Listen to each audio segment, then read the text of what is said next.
You know, all these graduates, if they had to carry something out of this process, is the integrity. If they go out with the integrity and say, whatever I'm going to implement, if I'm employed in government, I will conduct myself with integrity. I wouldn't make it, but I made it anyway. I remember saying, "What's easy?" Right now, everything is amazing. Steady dropping them local. Them are taking my photo. I remember that they let me know. We are now joined by the MEC for Economic Development, Tourism and Environment here in Limpopo, Dr. Tshitereke Matibe. Good afternoon and welcome to the University of Kento. Thank you very much and good afternoon to you. We are very happy today. You can see it's an exciting. No, I'm very happy. This is a prestigious attire, so I'm quite glad. I was very interested in your topic, the effectiveness of the Standing Committee on Public Accounts in promoting financial oversight and accountability within the Limpopo provincial government. Yes. Right here, you are standing as both a leader and academic. How do you ensure that educates translates to meaningful societal change? You know, when I went to the legislature in 2022, because I moved from parliament, I went to parliament in 2019. I then realized there are few challenges that departments experience. Your unauthorized, fruitless, and wasteful expenditure. Yeah. Then I said, but what is the root cause?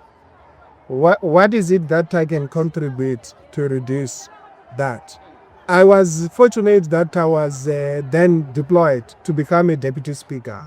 When I went there, I found that the legislature was still at unqualified audit opinion. We had to move it to a clean audit. So when I left the legislature, I went to the executive, it was at a clean audit. Yeah. We had 2 years of clean audit. I moved to the department. When I was deployed to the department, I found it on unqualified audit opinion. So it's it's a repetition of the experience that I'm getting and the work that I was doing in terms of education. So I also moved it to a clean audit. So there are factors that you need to look at and that causes a department to experience unwanted expenditure. Yeah. So that is the study that I had to go through. And for me, education can be translated and work into society. So I was using the experience that I'm getting in the education sector as well as implementing them in government to ensure that we get clean governance. The moment you get clean governance, you are going to get service done. Absolutely. Now, we are producing so many graduates, different institutions on a daily basis. How do you think we can move from producing graduates to producing real problem solvers? One thing that when I'm in the department, I've been looking for, I have engaged the Deputy Vice Chancellor here. I said to him, you know, if there is something we need to do, we must not graduate people in degrees and diplomas. Yeah.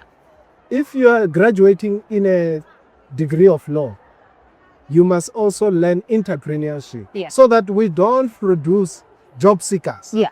We produce job creators. Yeah. So one who graduates then must say, I want to go out and create job. Yeah. Rather than somebody who will say, I want to go out and look for a job. Yes. So I said, this is the work that my department and the university, we are collaborating. We have signed an MOU because I want the university to be the center of entrepreneurship in the province so that we produce not academics, we produce entrepreneurs. Yeah.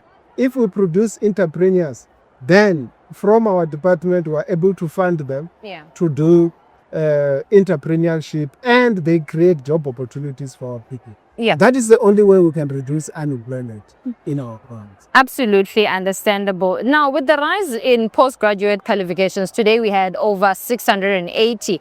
Do you think we are aligning education with economic realities at this point in time? You know, one thing that was interesting for me, when I was looking at all the topics that were there, I was taking out the topics that are relevant to the work that I did in the department. Yeah. Your SMMEs, your entrepreneurship, your ICT, how does industrial revolution assist? All of them, I ticked all of them in my book. Yeah. Because I want to go through them. Yeah. Sometimes we take these theses, we take these studies, and we just lock them in the office for light work. But if I had to take one topic that has to deal with economic development in Vhembe district, and I look at what are the recommendations that are there in the study, then I take them out, go to Vhembe, implement these recommendations.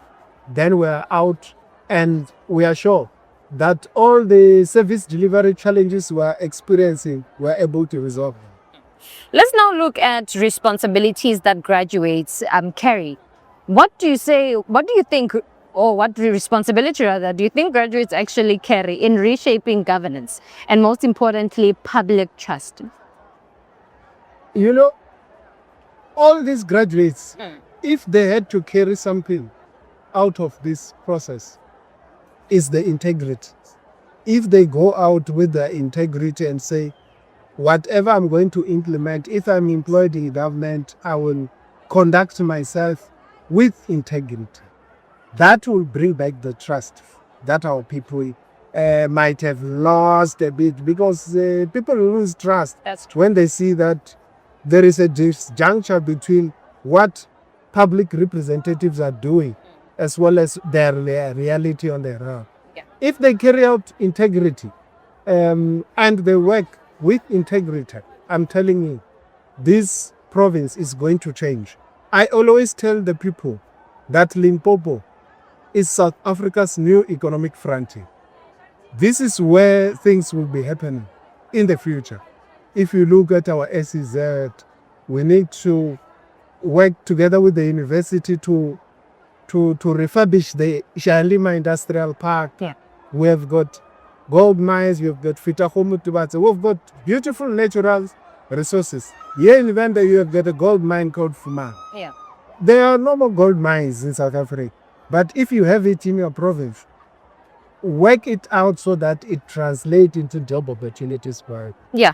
Looking into transformation at the University of Venda, we have a Center for Entrepreneurship. We are still going to see more graduates this coming week. What is it that you'd like to say to the graduates, to the undergrad students, the people that are graduating, the importance of entrepreneurship, the importance of, understanding what it is that we need for us to, in order for us to have an economic deliverance. What is it that you'd like to say in closing? Therefore, them, I will tell them, we must not produce job seekers.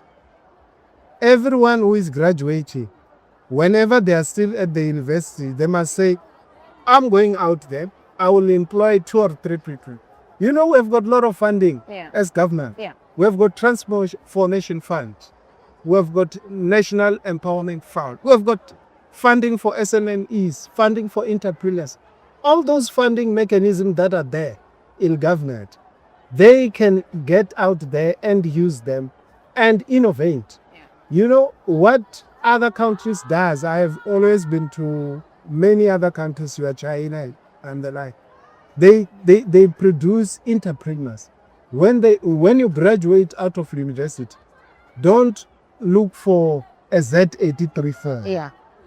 Look for a job opportunity that we are going to create for others. Yeah. If we put that mentality back, I'm telling you, this province is going to be a #1 province in the whole of the country. Everybody will be flocking to Limpopo to say, Limpopo is the economic front end of South Africa. Yeah.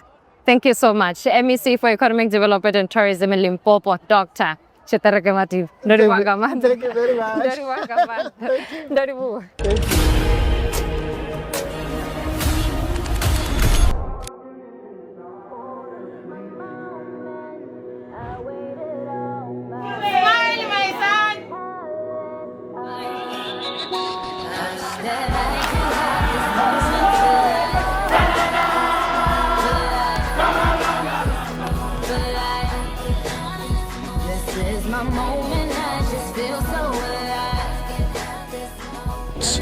the weights, I work.